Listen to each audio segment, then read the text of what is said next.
It's 9:47 on a Tuesday night. We're watching a kitchen window from across a quiet street. Inside, a man stands at the counter. The kettle has boiled. He hasn't moved for a while. Nothing is wrong. He has a job, a phone full of names, plans for the weekend. And yet, right now, he feels completely alone. Perhaps you know this exact minute yourself. So here's the question we'll carry through this film. What if the feeling isn't telling him what he thinks it's telling him? Most of us hear loneliness as a verdict. Something, we conclude quietly, is wrong with me. One scientist spent 30 years watching that verdict fall apart under laboratory conditions. His name was John Cacioppo. He founded the field of social neuroscience at the University of Chicago.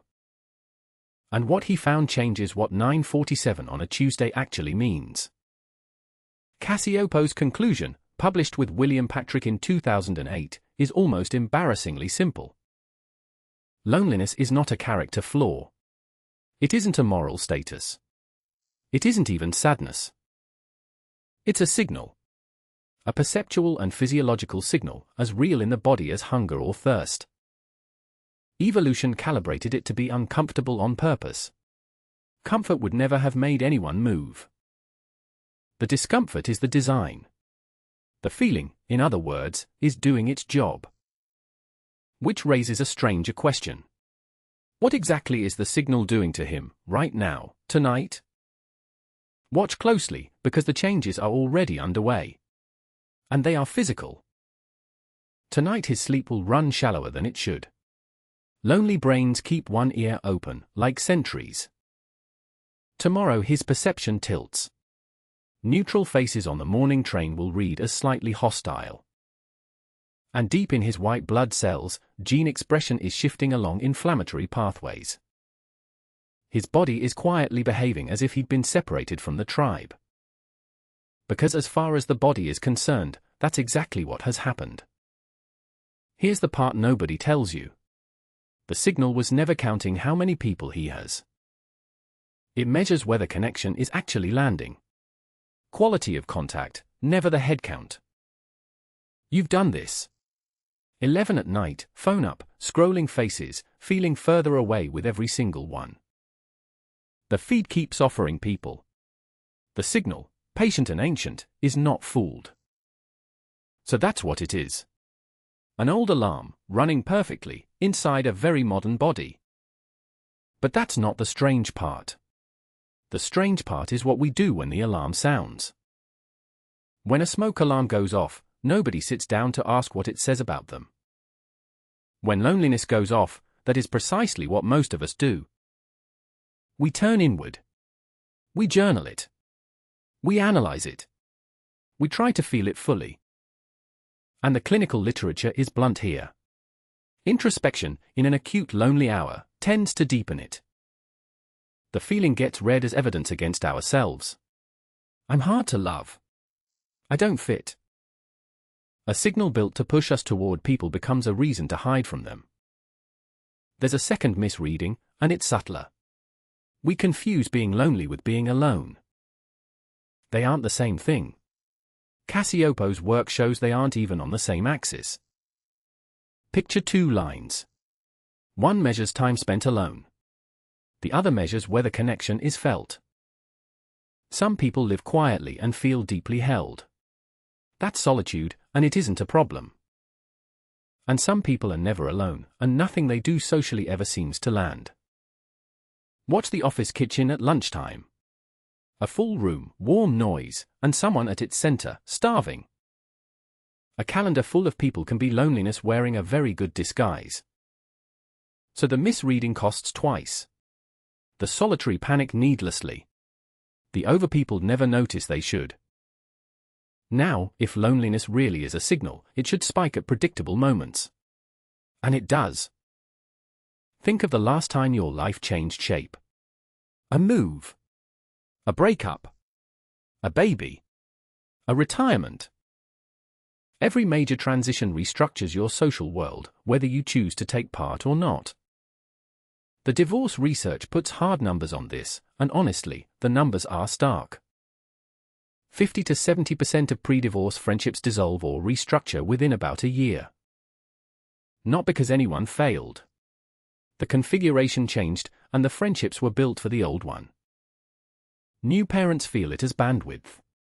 One review calls modern parenthood a perfect storm for isolation. The group chat goes quiet around them. Nobody meant for that to happen. It happens anyway. People who move run a slower curve. Year 1 gives acquaintances. Year 2, friendships. Year 3, the close ones. So if you're 6 months into a new city and feeling friendless, you're not behind. You're on schedule. Retirement is quieter, and possibly crueler. Work was producing friendship as a side effect for decades. Remove the building, and the side effect stops. Nobody warns anyone about this. And this is where the numbers turn properly dark. Especially, it turns out, for men.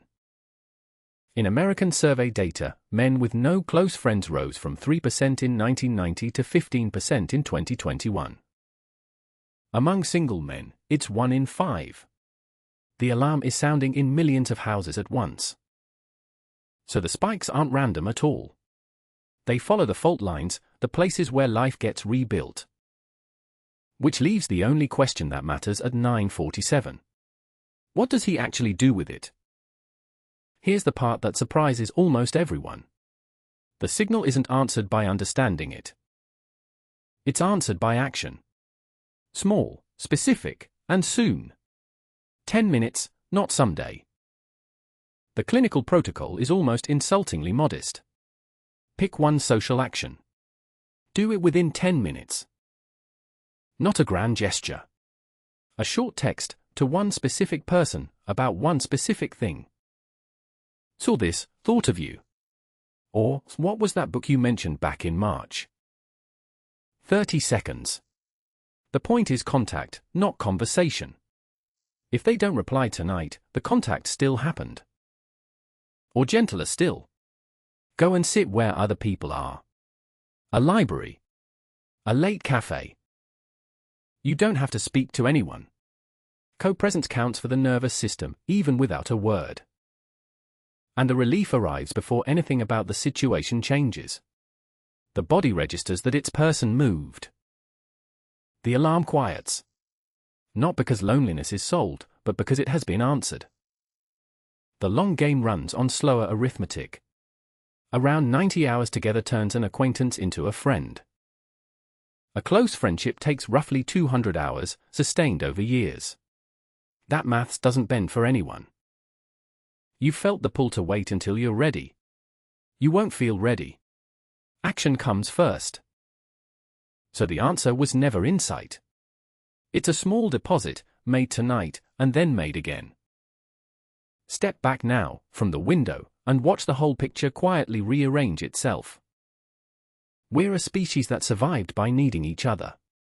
So evolution built an alarm for the distance between us. The alarm still works perfectly.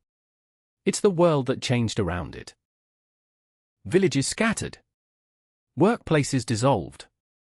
The faces multiplied while the connection underneath them thinned. And the stakes run long. Across 300,000 people, the research ties kept friendships to how long we live.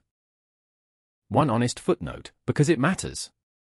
An alarm that never stops for months, with hopelessness attached, isn't loneliness. That's a conversation for a doctor. And having it is the system working, not failing. So, the question we set out with. What is the feeling actually telling him tonight? Not, something is wrong with you. But, something is missing around you, and you were built to go and find it. Back at the window, the kettle has long gone cold. He picks up the phone. One name. One small message. The reply may not come tonight. It doesn't need to. The alarm was heard, and that was its entire job.